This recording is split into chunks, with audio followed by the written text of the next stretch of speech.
It is a new season of racing, which means a new era has begun. In all honesty, I am not surprised at the outcome of the Sprint Unlimited. This is your Daytona 500 preview. I'm doing it in the car because I've got nothing better to do. I actually need to get gas, so maybe I'll do that during the video, but I doubt it since I usually get sidetracked when we get gas and videos. So, and on a side note, goddamn piece of shit. Lionel Richie. Don't ask me where I got that. Anyway, so of course, we're just gonna cover the Sprint Unlimited in one sentence. Of course, if you could call that a complete sentence. Truex leads the most laps, and it's like, oh, okay, good. This could only mean good things until you get to everything except, you know, it's good until the last lap and then everything that's transpired today. That's for damn sure. So Truex does not win the Sprint Unlimited. I say fuck you to Matt Kenseth. Hopefully they only fuck you to Matt Kenseth for the year, because I like Matt Kenseth. Like, if it had been like Jeff Gordon or who gives a fuck, Clint goddamn Boyer, who cares about anyone else besides Truex at this point. If it had been anyone else, I would have been fine. Job, Matt, don't care. Because usually the Sprint Unlimited results in me being really excited until it happens, and then the race happens and it ends in a way that makes me bored and unimpressed, to say the least. I could go right now, but I need to organize the shit in my pocket really badly because we got headphones, we got USB connections. My goodness. So yeah, I'm gonna sit here for a while longer as a result. But yeah. So Truex gets second. This means nothing. If this had been a place like Atlanta after the Daytona 500, or if this was like just Texas or something, if this was a track that was not a restrictor plate track, then I'd be okay. Good job, Martin Truex got a second place finish. Things are looking up for him. But it's a restrictor plate race. It doesn't count for points. And those are the two big things here. The third one that I could say is that it really doesn't matter at all where you finish in the Sprint Unlimited besides first. Keselowski finished last, and he could probably win the 500 because he won the Talladega race with absolutely no help whatsoever. So that was a thing. Something that I have noticed personally over the past couple of years is that it used to be your best position to be at. Why do I have a second set of fucking USB connections? Your best place that you could be would be the second place position before a few years ago. You saw it with McMurray and Harvick. You saw it with Keselowski and Edwards.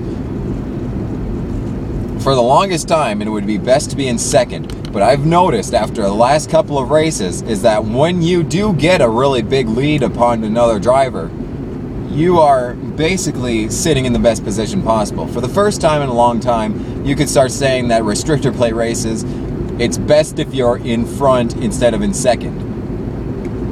Because first of all, you gotta factor in the race not coming to an end with a white flag caution. You gotta factor in having enough help behind you, because like I could say at the Sprint Unlimited that Carl Edwards was not going to help Truex at all. if anything, he was gonna hinder Truex, which is fucking great, by the way.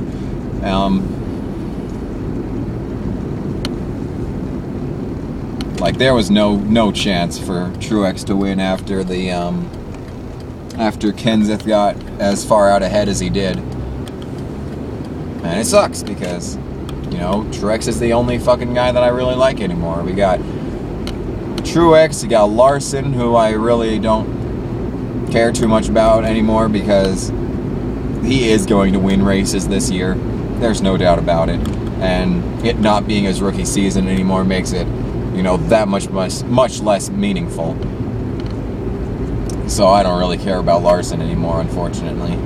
But then you got Stewart, who I like. You got Alex Bowman, who is not going to have good finishes anymore because, well, he had a really shitty car last year. He only has a slightly less shitty car this year, so like him that much more. I don't know. And then you got Michael McDowell, who is no longer one of those, he is not going to be able to run the full-time season anymore. And that's if he qualifies for the races in the first place, so yeah, that's fucking fantastic.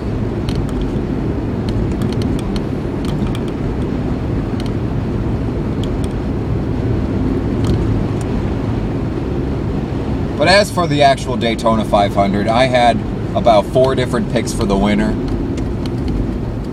And I think I've really solidified towards 2 of them at this point. But as for the 4, we got Martin Truex because I want Martin Truex to win, so I may as well pick him to win. Got a second pick as Casey Mears. He has the extra practice from the Sprint Unlimited, and he has nothing to lose. This is his contract year. He's got to do something. So those are the 2 picks that I would like to win. Now, here are the 2 picks that I'm expecting them to win. Number 3 pick would be Tony Stewart, because I predicted him to win in the prediction video. So I'm not going to change that. I wouldn't be sad if it was Tony Stewart that won. I mean, if it's coming down to the end, and they're riding side by side, and it's Tony on one side and Truex on the other, I'm going to be going for Truex. But if it's got to be Tony, then I'm okay with that. And prediction, then the driver that I am predicting to win this race, pretty much at this point, if not Tony Stewart, because I'm still going to go Tony Stewart because I said I'd go Tony Stewart. But if we're thinking realistically, number 4, Jeff Gordon. And this person is driving so fucking slow. Come on. Can't tell if you're going into park. Can't tell if I can go around you. I'm gonna go around. Okay, they let me go around. And they're stopping. It's all good. It's all good. Yeah, it's gonna be... It's... Because, you know, I could have told you that it would have been Jeff Gordon to get this pole. Because you know what the best part about Danica Patrick winning the pole is that we get to put up with Danica Patrick for the rest of the Sprint Unlimited's existence. So that's fucking fantastic. Same for the 3. God fucking damn it, I hate you.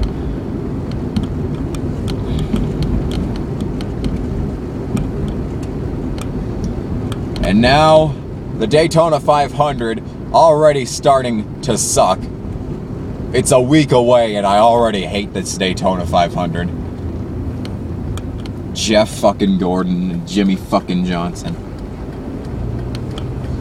on the front row for the fucking Daytona 500. Of course. Of course. Of course. Of course. You know, like I said, I could have made a video saying my predictions for the pole position, because you can believe me or not, but I had a few ideas for who was going to win the pole, because it's always, this Daytona pole, to me, has always felt really shady since Danica won it. Because since Danica, we had the 3, the big return of the 3. People are hesitant to want the 3 back into the series. If they put him on the pole, And, you know, they put him on the pole, then it'll make people think that, you know, maybe he really does deserve to be driving the 3. You got Danica, a huge name, a huge freaking advertisement for goddamn NASCAR. You know the ARCA race, that Leilani lady? I know she wrecked, but she's got 10 times the skill of Danica Patrick. Put that lady in 10. So yeah, Danica gets shoehorned into every Sprint Unlimited from here on out, so that's fucking great. And now, you know, this feels like the most legitimate, because you know how they were going into that final qualifying thing. You know, you gotta rely on people around you in this. You can't just have a fiery full head of steam, because that's what gave Martin Truex fucking 12th. Fucking 12th. But,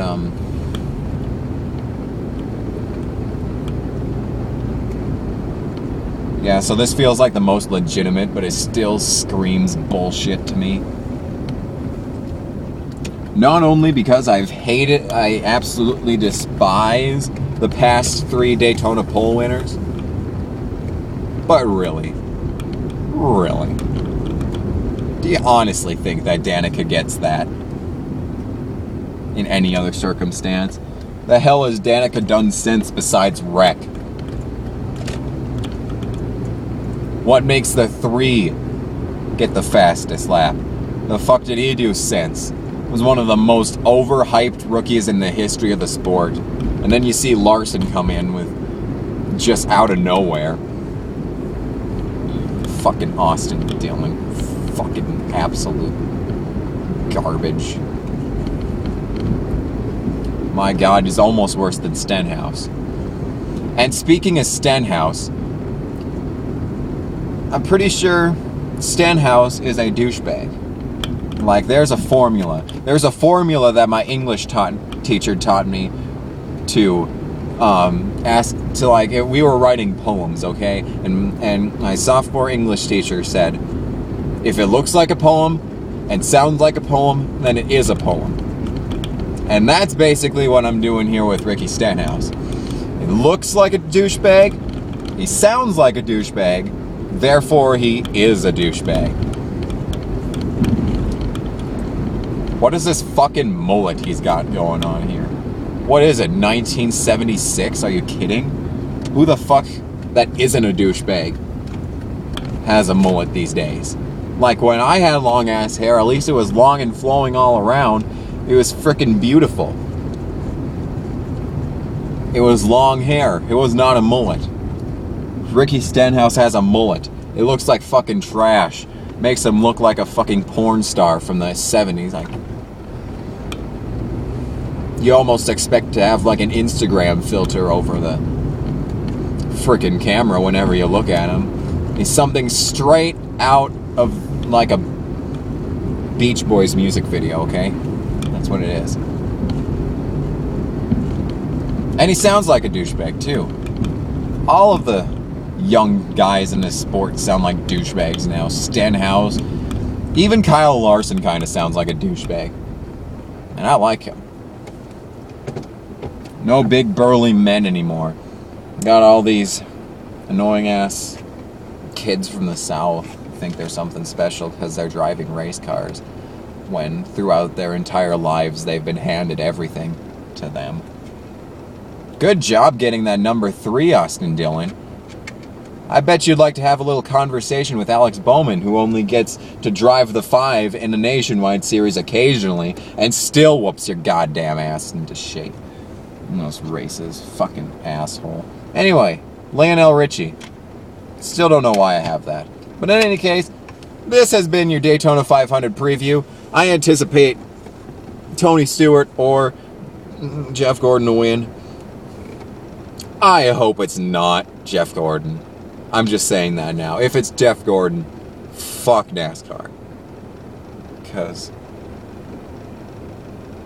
no. Just no. So in any case, this has been a preview video. We'll probably have a race review in the car again, because that's the only place that I can make videos in anymore. So, yay! See you Sunday!